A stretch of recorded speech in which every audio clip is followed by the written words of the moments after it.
All right, guys, I'd like to go through this limits and fan control module application guide. This is one of your handouts. It's actually handout number 30 currently. So the first thing, and part of the reason for doing this particular guide is to kind of help narrow down the different limits and what some of the settings might be, and just some, it's almost like a little bit of a study guide cheat sheet a little bit. So the first one I wanted to deal with was the rollout limit, and the rollout limit being one of the most, let's call it, I guess, one of the most critical limits that a system has, and primarily one of the big things that it's, why that's such an important one is that's the limit that's going to kind of detect or pick up if there's any type of a problem internally in the heat exchanger for many of the units. There are very few units, in fact, very few units that will actually allow the pressure switch to actually pick up if there's a problem with the heat exchanger, an internal blockage or anything like that. So that's really kind of the big one. So and a couple of things to note that I had mentioned even in the lecture periods and sessions were, looking at the rollout. The rollout had could have been a manual reset, being that it's such a serious, major limit, and some of them are even a fusible link. And the fusible link, of course, is a once and done. Once that's out, it's pretty much toast on that. So that's kind of the couple of things to note. On item number 2, or the second one here that we're talking about, I'd say on the boilers, the rollout limit may open up when the heat exchanger becomes dirty, and then so, for example, on the outside of the heat exchanger, there could be like a silky, dusty material that will prohibit the heat exchanger from absorbing the heat and basically act like insulation, and that heat then radiates back towards that burners, which creates a hot spot in the burner section, and then sometimes you'll get that high limit or that rollout limit that will open up. And there again, if it's a fusible link, the fusible link's going to blow. So it's just this one's a really tough one to spot because you really don't know if that's the problem. You kind of suspect it is, but you're not completely sure sometimes. The rollout limit, when you think about what's the job of the rollout limit, and one of the other things I had chatted about a little bit in the lecture periods is, talking about, could a lack of venting, have some cause or some possibility that you could get a rollout limit. And I think to some extent, yes, that is a possibility. So if that indeed happens, then obviously we have to address that. So the lack of venting means that the gases aren't moving through the heat exchanger maybe like you'd like them to do that. So it's one of those where oftentimes in those types of applications, it's a process elimination. I also want to mention, as this was mentioned on there, is when you start seeing issues with rollouts, and especially when the flame looks good, you're going to want to run it through, a typical cycle, and, without a doubt, get your combustion analyzer out and make sure you're watching. You got to make sure you're looking to see if there's any carbon monoxide being developed that could become an issue for you. So anyway, so that's basically really the kind of the first three that I would say we could deal with. Number 4, this one is basically the block vent limit, and I think fairly obvious. A block vent limit is designed to pick up a block vent. As mentioned in the lecture, we also only will see this on category 1 appliances. So these are going to be appliances that will have a negative vent pressure as well as a negative pressure in the combustion chamber. So everything is negative. So when you get a block vent, you no longer have those forces to pull those gases up and out and through the appliance. So the block vent is one of those also very serious type of a limit. I would say almost most likely this should almost most likely be a block vent would be a manual reset would be my gut feeling, for sure. So that would be, like I said, I would be shocked if it wasn't. So next one, number 5. Number 5. Oh, by the way, on number 4, the block vent limit. There's 2 places where I think you're going to see these. One of them is, I would say it's located in the draft hood, which could be internal to the appliance.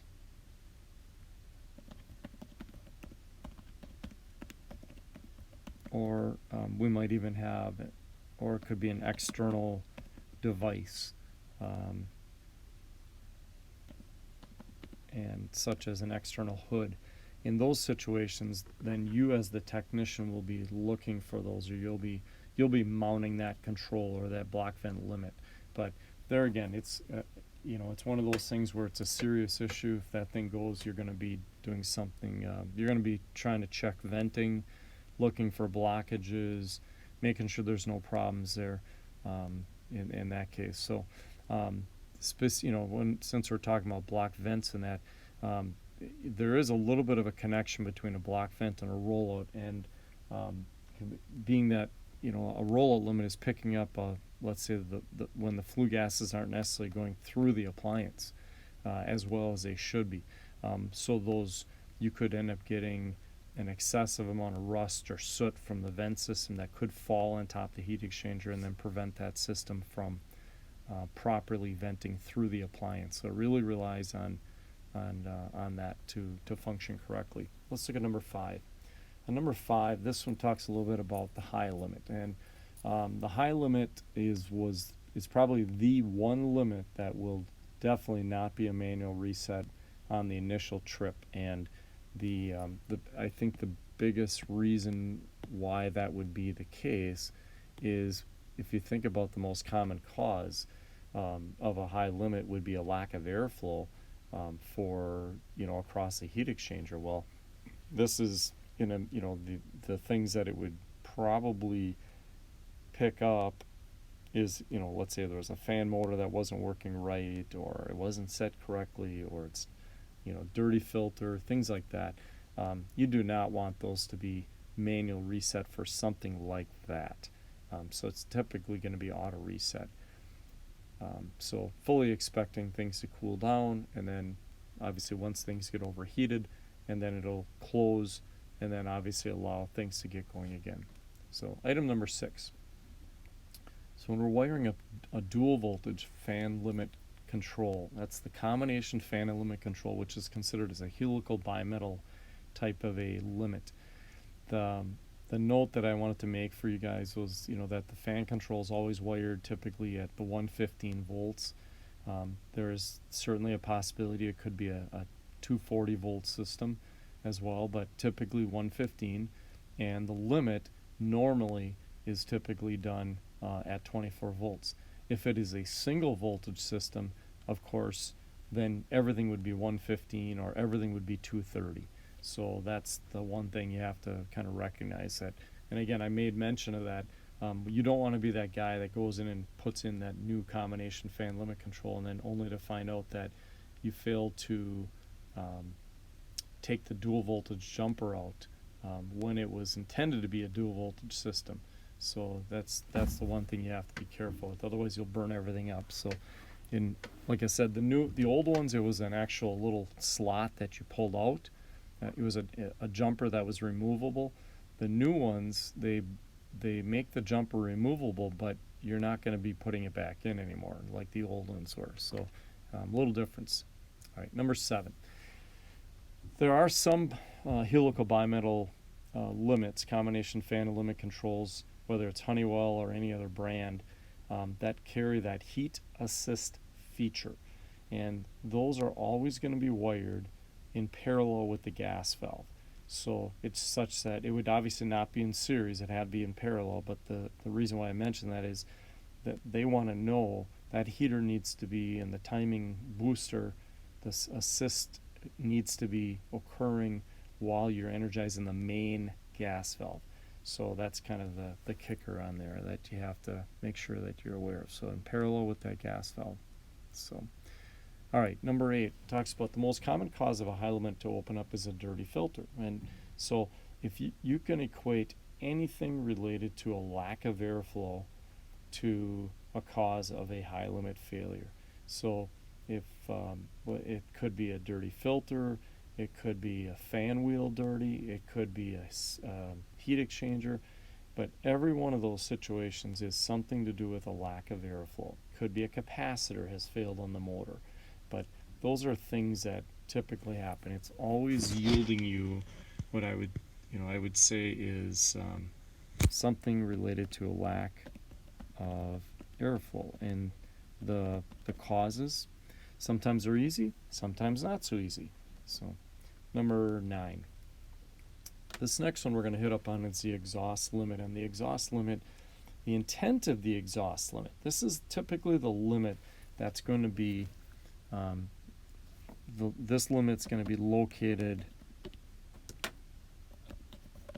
I would say, at the flue outlet, normally by the inducer motor is typical.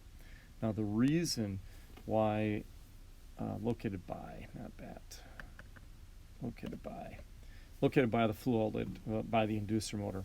The whole reason of this is basically to prevent that the vent piping and the vent materials from excessive temp. And this is really very, very possible for this to happen on applications. Specifically, I could think of the main reason is basically because of the PVC 140 degree Fahrenheit limit. So when you start thinking about boilers, and a boiler that's being used to make, and I'm specifically speaking about condensing boilers, but when you have a boiler that's got an indirect hot water heater, it's very possible that you could be potentially making 160, 70 degree water on some of those systems. So it's very, very possible that you can get excessive temp on those. So on a lot of the boilers, they won't necessarily be a manual reset, but they might be, they could be a manual reset, but they very well may be something that would be a thermistor type that is a sensor that a control board could pick up and do something with. So that's kind of one thing that they do on there. So that's kind of a big one, but they talk about it being, it's detecting a sooted secondary in the heat exchanger. So this is the internal sooting, which is, generally where you would see soot. And it's actually a condition that most furnaces will not pick up. They can't detect in the pressure switches a blockage. So there are some newer ones that have that ability now, but that was not generally the intent. Item number 10. So the main reason furnace manufacturers went to what's called timed fan control rather than temperature control was they had problems with heat exchanger temp control. And when you start to run into issues with a manufacturer where they're making a heat exchanger to get more efficiency out of them, they make the heat exchanger lighter. The materials are lighter. The gauge of the metal is lighter. They don't want to create the stress in the heat exchanger. So those things in particular are the reason why they're doing that. So it's a lot better temperature control. So that's why almost everybody is using timing. It's older units with heavier heat exchangers, they would have done it the other way, but not this one, not most of these. So number 10 or number 11. Number 11, it talks about with an electronic fan control, the fan on timing usually begins when that main gas cell is powered up. You might remember when I went through all of those other independent little Heatcraft and several of those CamStat type timers. Honeywell makes a timer very similar. What they're doing is they are also looking at the input to say, okay, our gas valve was energized, let's go ahead and start the timing. So they might be doing it internally and not necessarily looking for feedback, but they're doing this internally inside their control. So again, timing is typically when the main gas valve gets powered. Number 12. So with an electronic fan control, the fan off timing typically begins when the main gas valve becomes de-energized. And when it is, so once the heating cycle is done and the gas valve closes, which you would expect that, logically you know that you're not making more heat, so you're kind of banking on that fan to continue to run for a certain period of time until the heat exchanger cools down. And the big thing, what triggers that, is number 13. It's basically saying if that supply air would get down below that 90 to 100 degree Fahrenheit, it would cool. It would be, if it, once it gets down to that level, that's when the timing should be off. So when we say, if the supply air drops below that 90 to 100 degrees, it's likely to be too cool and drafty for most customers. So the fan off timing should be set to the to shut that fan off during a heat call until after the heat call is complete. So that's kind of the typical one. Now, this is one of those where the one point that I would make regarding that is there is no manufacturer that can actually set that off time. That has to be something that is set by you guys in the field. So it has to be set for, it's got to be set for because of the resistance of the duct system. So if the duct system happens to be a very restrictive duct system, you're going to need more time to allow that to cool down. If the duct system has very low resistance, then of course you can use less time. So usually what happens is if you go too long, that air will become cool and feel drafty. And this can happen in a number of applications. You could have it where, I could think of some applications in the field where because of a long duct run, there's enough thermal heat loss in the airflow by the time the air leaves the furnace and then moves out into the space. It's already, it might have already dropped 20, 30 degrees, which you could have some areas that are close to the furnace that might be getting the 90 to 100, and other areas that are far away that could be getting, 70, 75 degree air temps. So it's a tricky balancing act to try to find comfort and create that off time. Let's take a look at 14. So 14 is just another note about the combination fan limit control without the dual voltage jumper removed. So then they will, when you have the dual voltage jumper intact, everything is going to be high voltage. So that's where we're saying it'll have the limit wire just before the transformer, and simply because the limit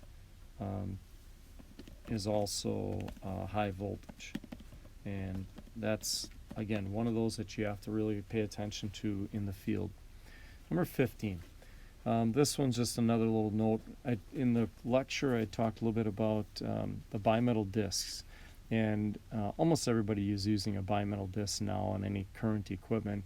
And what they will have is on those controls, if you look closely enough, they're going to have some markings, and the markings would be identified as let's say a limit would be L for limit. The 190 is the high event setting. The 70 would be the differential. So if I see something that says L190-70, it would mean that it would open up at the 190 to stop the heating from running, and it would close or reclose back when it cooled down to 120. So 70 degrees below the high event in this case. So, and that's just again just reiterating that. Number 16. Number 16 gets into a little bit of the bimetal disc on the fan side. Now these are a little bit less common, but there are some equipment out there that will indeed show this and have this. So there are some that are adjustable, such as unit heaters and things like that, that can utilize these. you got to pay very close attention to what the manufacturer wants on those settings. So if you run into one and you see it, it's pretty obvious. You can tell what they're doing. A bimetal disc, if it's a fan control, they will have an F instead of an L. So the F tells you it's fan control. The 150 is the time or the temperature.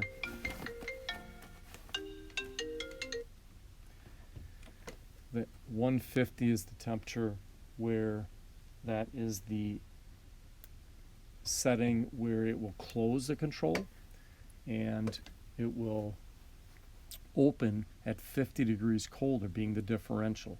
So 150 less the 50 gets you a 100 degree opening setting.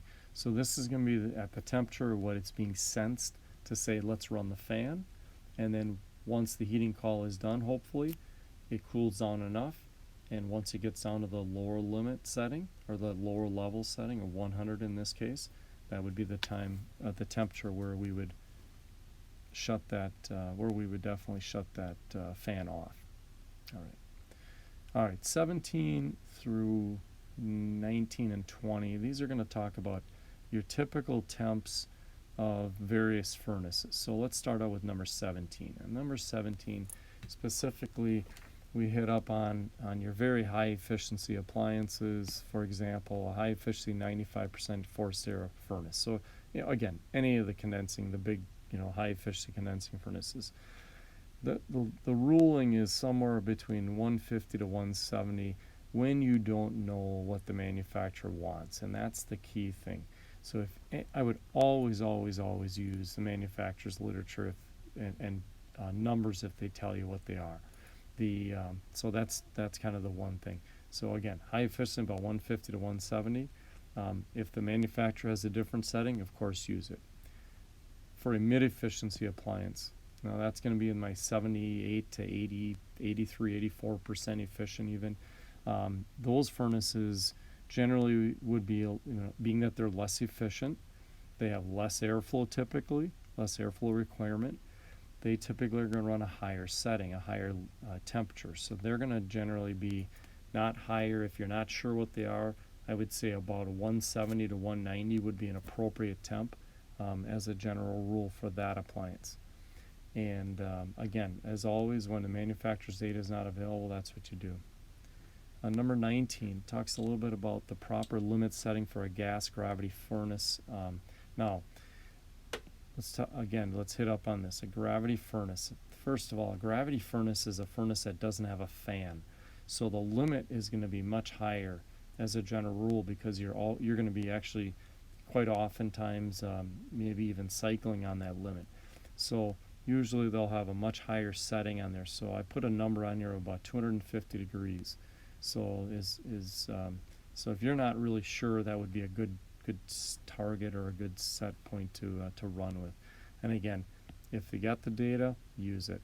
And again, gas gravity furnace, there's no fan. That means you do not have a fan control. So that's the one thing to remember. There is no fan control, so that's what it's doing. So number 21, remember that for when you do the exam. Number 21. The approximate fan settings for a gas forced air furnace would be on at about 125, and it's going to be off at about 100 degrees. So when I'm shooting for my target fan settings, that's a good starting point in that 90 to 100 degrees, 125 to 135, and would be reasonable. Number 22. Number 22, the approximate settings on a forced air furnace. The on timing would be, so this is going to be settings for a forced air furnace. On settings would be about 45 seconds.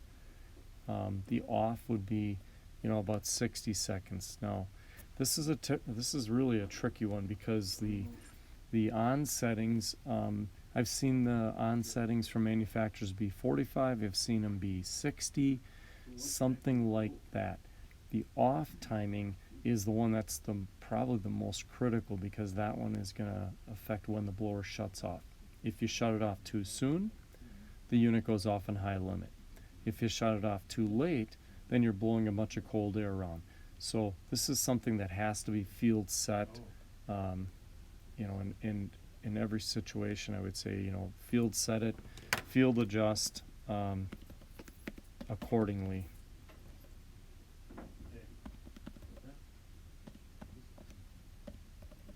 All right. 23.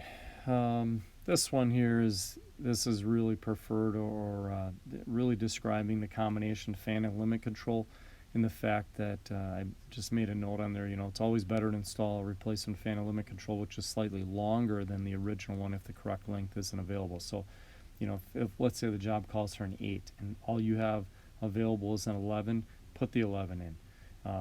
You know, if you got a 5, if you need a 5 and you have an 8, put the 8 in if you don't have the 5. But you know, again, it's always better to have the correct one, simply because of the issues you can run into on their control.